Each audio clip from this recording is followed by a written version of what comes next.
presenter, Rowan Joseph.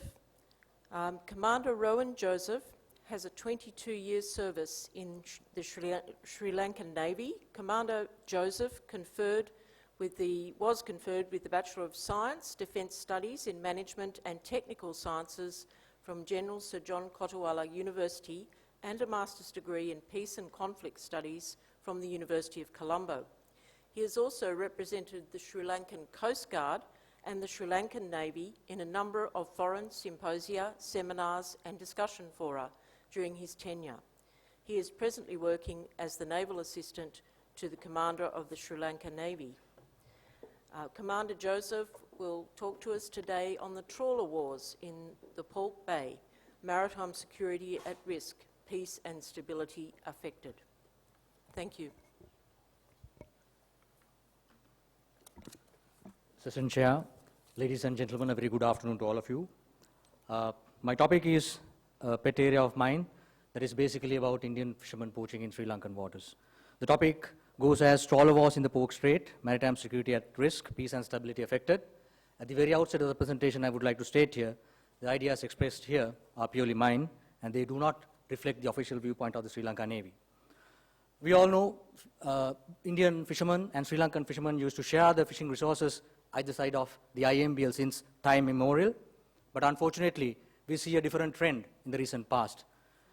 The developments has come and presented us, and it has become more than a mere fishing conflict. Limited resources and competition has been cited as one reason, but there are so many other aspects we can look in. So, issue definitely gathers momentum every day if you see either the Indian media or the Sri Lankan media. Indian trawlers invade Sri Lankan waters. They have aggressive maneuvers, they resist arrest, and they even ready to fight back. Navies and Coast Guards on the other side of the IMBL have less to do. We act with a lot of restraint, and there are so many limitations in our hands. Apart from anything, Indo-Lanka relations matters most. You see the Tamil Nadu factor, Kachati issue, and Indian fishermen. They are all three parts of a triangle, and that triangle is very sensitive for many reasons. So I focus my research to see how this poaching issue can become an impact to our maritime security and then peace and stability. I interviewed the northern fishermen, Navy officers, and also went through the technical data that we have.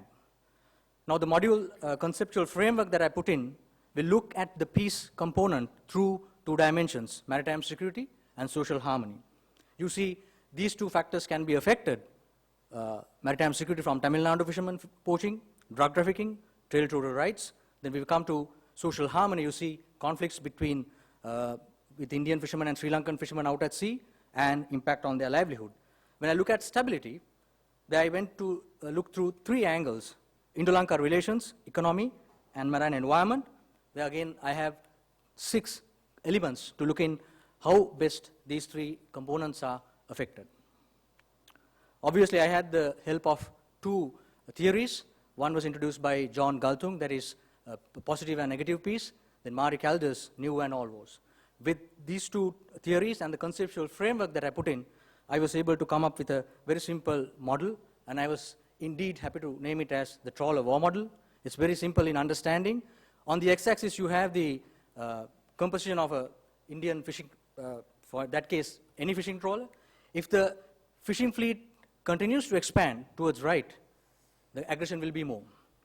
When the aggression is more, country like Sri Lanka, we will not be able to exercise independently the 5 components that I have mentioned there: maritime security, social harmony, diplomatic relations, economic aspects, and then marine environment.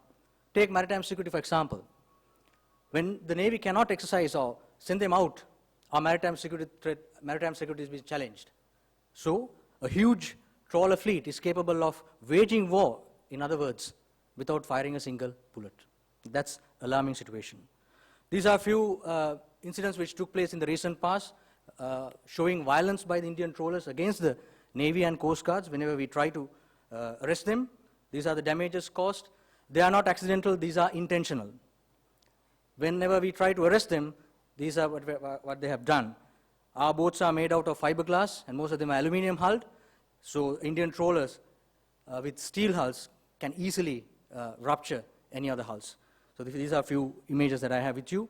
And we have apprehended so many drugs and Kerala cannabis mainly out at sea in 2015 and 16, along the coastal belt as soon as they reach the shores, and inland also.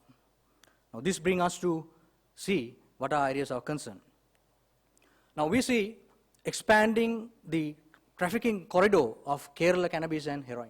Now this is a very grave situation, and it affects the Jaffna community, Jaffna youth in a large way. Then unfortunately we lack in-depth scientific study on these areas. We don't know the exact amount of damage being caused by bottom trawling.